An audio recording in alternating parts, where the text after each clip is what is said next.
Ever since the Nintendo Switch released all the way back in early 2017, many of the flagship titles and games Nintendo has been known for over the years have had some kind of big release or rework to their traditional game formula. From Breath of the Wild to Metroid Dread, from Mario Odyssey to Legends Arceus, Nintendo has had some big releases for its little handheld / gaming console. The above mentioned titles especially have all been smashing hits. Whether it's been the open worlds, the changed gameplay, amazing level design, and more, every time one of these games have released, it's been nothing but praise from the gaming community. And while not everything has been the best, especially when you look at the third-party games, it would be an understatement to say the Switch and its games have done well. However, one of Nintendo's mascots has not had his time to shine in quite some time. And no, being in Smash Bros does not count, which is funny when you realize that the maker of Smash Bros is also the main design creator for this little pink hero that we're going to talk about today.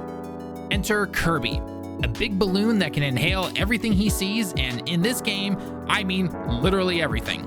Kirby and the Forgotten Land is the next mainline Kirby game to finally hit the platform, and it is about time. And no, Smash clones don't count. Looking at you, Super Kirby Clash and Kirby Fighters 2, with some inspiration from the remade Donkey Kong games, some new power-ups which can also be upgraded to be even more powerful, and a swap from a 2D scroller to a 3D world, is the Forgotten Land a title that will be remembered by all, or is it Nintendo's first major miss?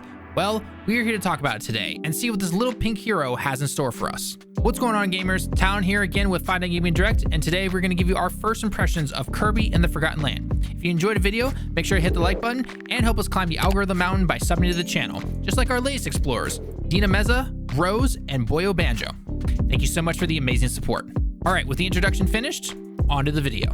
The concept of most Kirby games is very simple. Just like Mario and Donkey Kong and other games, an evil force has arrived and taken the Waddle Dees from their home. It's up to you, aka Kirby, and his ability to eat and absorb everything to save them all. Along the way, you will travel to many different areas in this brand new world, including an amusement park, coastal bays, and a natural plains, which is weird because it has a giant shopping mall in it. In each level, you'll be given a main task to save the Waddle Dees in the area, along with about 3 to 5 extra Waddle Dees that you have to find throughout the area. Plus some hidden quests as well as some earnable items you can find, and some blueprints. Blueprints are what allow you to upgrade your powers. For example, the simple fire power-up on level 2 gets transformed into magma, which is super powerful. In fact, I recommend powering up as many of these power-ups as fast as you can.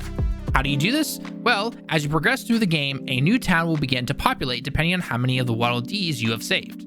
Once the crafting store is open, beat Area 1, you will then be able to start crafting the new power-ups. One thing to note is the currency you need to purchase these upgrades. First one is coins, which you find all over the game from just simply playing. The second are treasure stars. You get these from completing the side levels on each of the areas to test your skills using each of the power-ups. They're literally called treasure levels. Completing the level will reward you with 1 star. Hitting the recommended time, which is actually pretty tough, will not reward you any additional stars, so you don't have to worry about trying to get the perfect time right away. One of the new powers Kirby has in this game is the ability to swallow up giant items in the world using his mouthful ability. This allows Kirby to control cars, vending machines, gliders, and so much more. I mean, you've all seen it in the trailer, right? While some of these can be very fun in certain levels, they are not something that you need outside of a simple puzzle that you'll see throughout the levels. On one hand, I understand why it's designed this way, and it makes sense. However, there is part of me that wishes you could do more with these power-ups than just simply solving a puzzle. Who knows, maybe in the next game. The final bit of this game is the difficulty. While there is technically 2 difficulty modes, this game is pretty easy. Most bosses can be beaten with a single power-up that you've crafted from the Waddle Dees in town. Speaking of which, you can go back to the Waddle Dee town anytime you want and reacquire a power-up if you want. So if you turn the game off and then come back later on, you'll start in the town. Simply go into the crafting store, pick up whatever item you want, and go to town. I mean, just check out this boss fight with the level 2 magma power-up. While I have no problem with the game being this easy, Elden Ring this is not, maybe a little harder against some of the enemies would have been a little nice. I mean, a lot of these enemies just kind of stand around half the time, so, you know, just a smidge. I know Kirby is meant to be for kids usually, but this is a little excessive. Heck, my girlfriend's nephew, who is 4 years old by the way, has already beaten the first 3 areas no problem. No game overs, no nothing. Overall, I am really enjoying Kirby and the Forgotten Land. It is one of those games you just kind of grab and kick back and relax while playing. You really don't have to try, but it can still be a lot of fun. It just good, simple fun. Plus, the music rocks, especially the music when you complete a stage.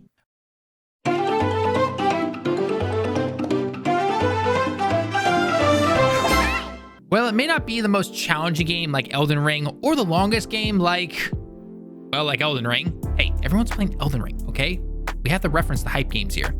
Kirby is still worth buying if you love Nintendo games and own a Switch, so we highly recommend picking it up. With all that being said, that's about all I can really think for first impressions without going into kind of endgame bosses and a few surprises along the way. If you enjoyed the video, please consider giving it a thumbs up. Leave your comments down below as well. Are you going to plan on playing this game? Do you plan on picking it up later, or just not really getting it at all? And don't forget to subscribe to the channel for everything gaming. I've been Tallen with Finding Game Direct. Thank you so much for everyone that's stopping by and watching the video, and we'll see you guys in the next one. Now, if you excuse me, I need to find the next blueprint for the ice power-up. I shall freeze everything.